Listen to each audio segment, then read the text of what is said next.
let's start with the most recent, which is this IVF thing. Now, our audience may be familiar with the fact that in vitro fertilization is different from an IUI, intrauterine insemination. And I've told the story before that I had IVF 3 times when I had my 3 children. So I know this one very well. And I know people who have had IUI, and I understand that one relatively well. And with all due respect to people who have gone through IUI, it is fair to say it is not as taxing, risky, or even ethically complicated as IVF is. And it's just, they're not the same thing. And there's no point in saying they're the same thing. And the only reason to say they're the same thing appears to be in this case, because I don't think anybody in the history of womankind has lied about getting one when they in fact got the other. To say you got IVF when you really had IUI, political purposes could drive a man to do that. And that is my guess on what's happened here. Tim Walz and his wife did not get IVF. They got IUI, the intrauterine insemination, where the man's sperm is injected into the woman via a catheter. Yesterday, I called it a turkey baster for short, but it's injected into the woman, old-fashioned style, like in the doctor's office. And they help her with the ovulation too. And then they hope and pray that they get pregnant. It can be devastating if they don't, and so on. All due respect to those women. I'm not the one lying about your procedure. He is. Exactly. IVF is very different, where you have to go through multiple shots. They get your eggs to sort of grow inside of you. Then they have to extract the eggs, which is a painful process for many. And then they ultimately fertilize the eggs outside of the womb. And then there's a second procedure where they reintroduce the fertilized embryo back into your body. And if you have excess embryos, you and your husband are faced with a real choice about what to do with those. Thank God we did not have extras, so we didn't have to deal with it. But in any event, he is out there on record repeatedly saying that he and his wife, Gwen, got IVF, the more invasive, extensive, and ethically complicated one. Again, no judgment. I've done it myself. And here he is. Just to be clear, we've got a few sound bites. I want to put it on the record so people know there's no ambiguity. He said it. He said it over and over again. Here is just a 7-second one that's explicit on Pod Save America, July 30th. Yeah, well, first of all, it was up to him. I wouldn't have a family because of IVF and the things that we need to do reproductive. My kids were born through that that way. My kids were born through IVF. That he's ripping on J.D. Vance because he's peddling the lie J.D. Vance doesn't support IVF. That's not true. He does, and he doesn't want any bans. Here he is again. This is July 25th on Jen Psaki's show. Today's IVF day. Thank God for IVF. My wife and I have 2 beautiful children. He thinks he needs to dictate that. And I've been saying this, the golden rule that makes small towns work so we're not at each other's throats all the time in a little town is mind your own damn business. I don't need him to tell me about my family. I don't need to tell him about my wife's health care and her reproductive rights. I don't need him telling my children what books they can read. He's fired to do that with whatever he wants, but I'm not interested in it. Here's another one, SOT 52 in Phoenix, Arizona, in August 9th. This one's personal for me, about IVF and reproductive care. When my wife and I, my wife of 30 years, when we wanted to have children, we went through years of fertility treatment. And I remember it was like it was yesterday, just waiting for good news. And then the phone would ring and you would be tensed up, and then you would hear that the treatments had failed. It would blot out the sun, that you just wanted something so beautiful and so simple to have a child. And then one day, and it wasn't by chance, when that news came and we welcomed our daughter into the world,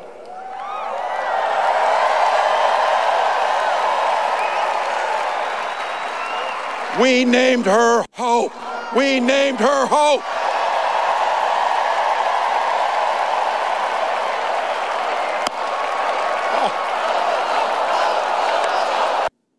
Look at him. He lies and then he overreacts. He, for the listening audience, he's touching his heart. Oh, thank you. Thank you so much. My IVF story. Here's the last bit. The Harris campaign on August 6th sent out via paper statement, Governor Walz and Mrs. Walz have 2 children, Hope and Gus. Governor Walz and Mrs. Walz struggled with years of fertility challenges and had their daughter Hope through reproductive health care like IVF. Then his campaign office, when he was still governor in April, mailed out a fundraising letter in an envelope that read, "My wife and I used IVF. to start a family. That's a quote. My wife and I used IVF to start a family. And now we're getting new reporting, clearly trying to get ahead of somebody who's about to break this. In the New York Times and CNN, the Times report begins, many have assumed that his family relied on IVF. No, we did not assume. We were directly informed by him and the Harris campaign that he did. None of us made assumptions about his child procreation methods. And then they go on to say, no, they are now clarifying from the campaign that they used IUI. So, by the way, the defense of all this from the Walz campaign, Liz, is Governor Walz talks how normal people talk. He was using commonly understood shorthand for fertility treatments. Okay, you take it.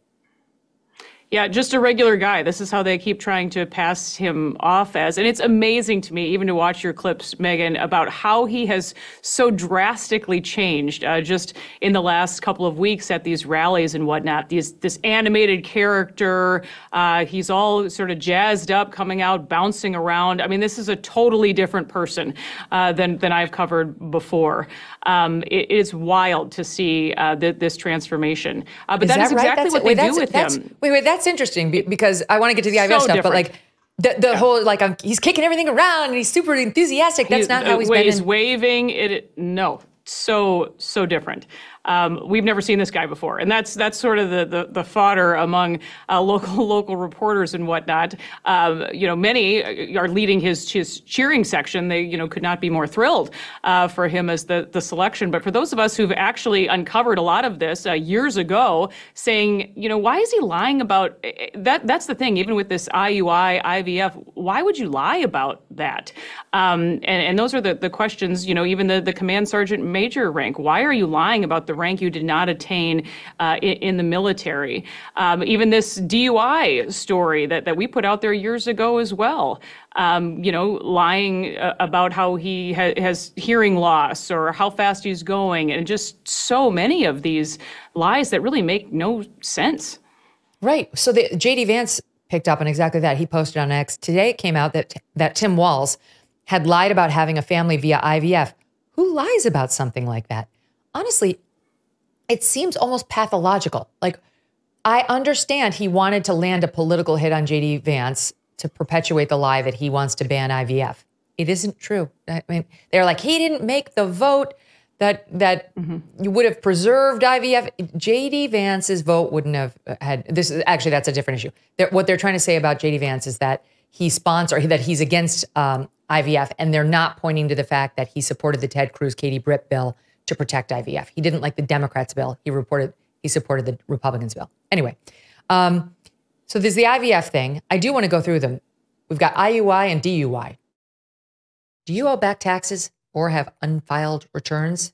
Well, along with hiring tens of thousands of new agents and field officers this year, the IRS kicked off 2024 by sending over 5 million pay-up letters to those who have unfiled returns or balances owed.